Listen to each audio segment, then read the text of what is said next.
The desert stretched endlessly beneath the fading light of evening, a vast ocean of golden sand that shimmered as though each grain remembered a secret.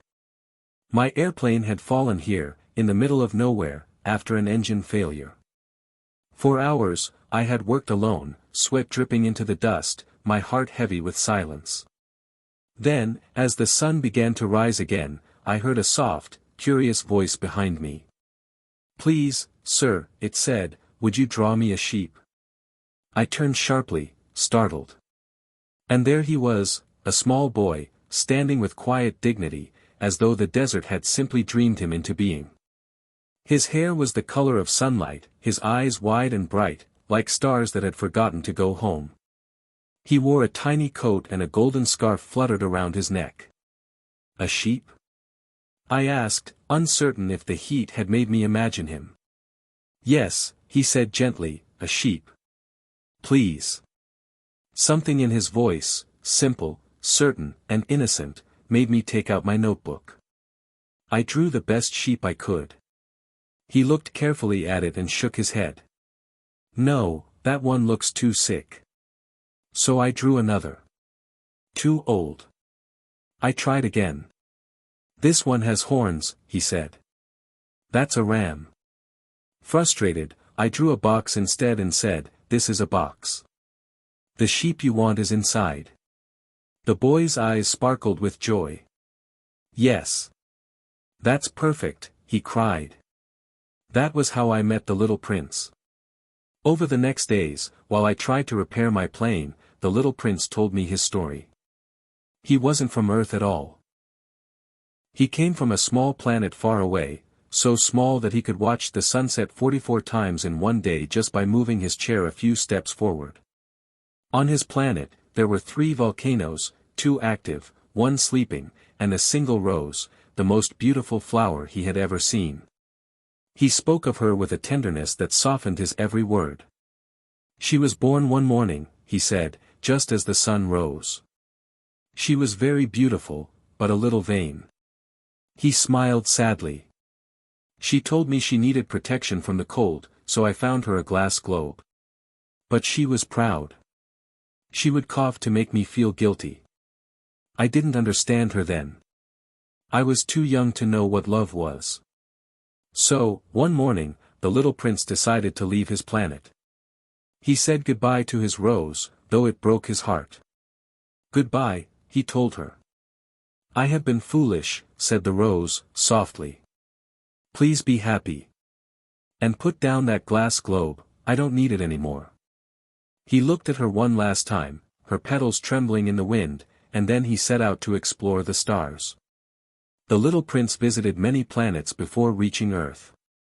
On one planet, he met a king who believed he ruled over everything, even the stars, though no one was there to obey him. On another, he met a vain man who wanted only to be admired. Clap for me, the man demanded. Everyone loves me. Then there was a drunkard, drinking to forget his shame, though he was ashamed of drinking. He met a businessman who spent his days counting stars, thinking he owned them because he could count them. I am a serious man, the businessman said. I have no time to dream. And there was a lamplighter, lighting and extinguishing lamps every minute, because his planet turned so fast. He worked without rest, too busy to look at the stars. Finally, the little prince met a geographer, who drew maps of places he'd never seen, because he needed explorers to tell him about the world. The little prince asked him, Do you know of any mountains, oceans, or flowers? No, said the geographer, but Earth sounds interesting. And so, the little prince came to our planet, the Earth. He wandered through deserts and fields until he met a fox, a wild, golden creature with wise eyes. Please play with me, said the little prince. I am so lonely. I cannot, said the fox. I am not tamed. What does that mean, to tame?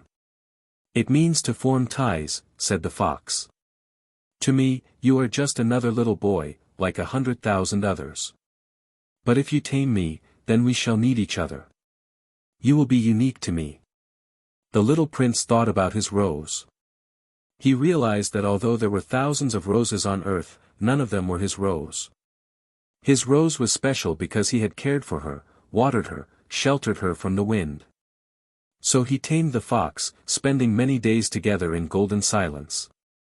When it was time to leave, the fox said, "Goodbye. Here is my secret. It is only with the heart that one can see rightly, what is essential is invisible to the eye." The little prince cried. "It is the time you have wasted for your Rose that makes her so important." He hugged the fox and walked away beneath the stars. By the time the little prince met me in the desert, he had already seen so much: foolish kings, proud men, lonely hearts, and yet, he still carried the purity of a child. He asked me questions about earth, about people, about love. "Grown-ups are very strange," he would say quietly, shaking his head. "They never understand anything by themselves. It is tiresome for children to explain things again and again." We laughed together, shared stories, and watched the stars. He missed his Rose deeply. One evening, he said, "It's been 1 year since I came to Earth. My body is too heavy to take back, but my spirit will return to my planet. When you look at the stars, remember me. They'll all be laughing stars." His words filled me with a strange sadness.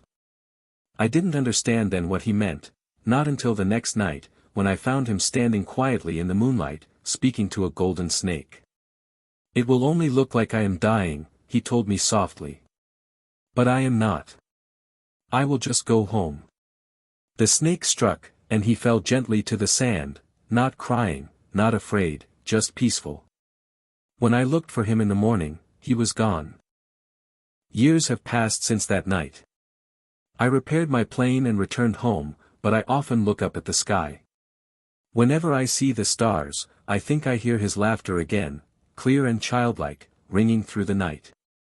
Sometimes, I imagine he is back on his planet, watching his Rose bloom under the soft light of his volcanoes.